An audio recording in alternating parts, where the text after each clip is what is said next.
What's up, guys? At Sam on the Plat here, and I'm coming to you today to share some knowledge about Africa.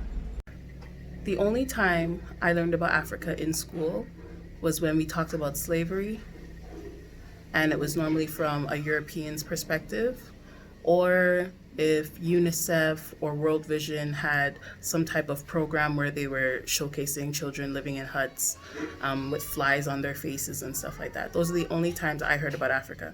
I didn't even know my husband's country existed until I got into a relationship with him.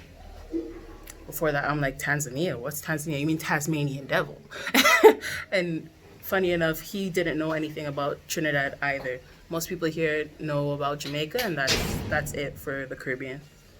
So you can understand my dismay, absolute disgust with the fact that, like, when I came here, I saw something completely different.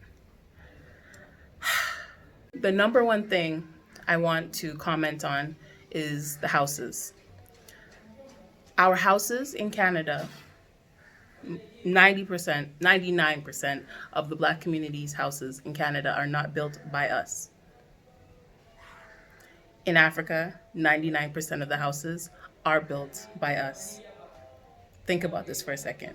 How can you in Canada or in America diss Africa or be afraid of Africa or think Africa is less wealthy when the house you're living in isn't even owned by you? And let's say you have a mortgage, right? You didn't build that house. That house is not your property. The moment you miss a payment, that house is back to the bank. It's in the possession of the bank again.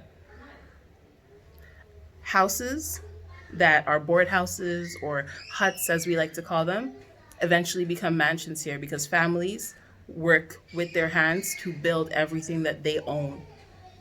So if today it doesn't look that nice, it doesn't matter because they're working on what they need to work on to make it bigger, to expand, to allow you to have a storefront. Like right now, this is a storefront at the back of their home. We don't even have that as an option because there's so many rules and regulations that prevent us as the Black people who've immigrated or migrated to Canada from opening businesses because they've monopolized everything. If you really want to have even chickens, did you know to have a chicken coop in your backyard, if you live in like the suburbs, which is where most of us live, or the ghettos, you have to have like a license of some kind? Specifically in where I was living in Canada, I was under the impression that you can do whatever you want as long as it's your backyard or you guys have a mortgage, right? But you can't because your neighbors, the community, the government has more of a say than you do. It's just so crazy to me because this is not a shot, by the way, at anybody in the Caribbean because I know in the Caribbean you can do the same thing. It's just the opportunity, the space is smaller. Canada has a population of 30 million people. Tanzania alone has a population of over 70 million people.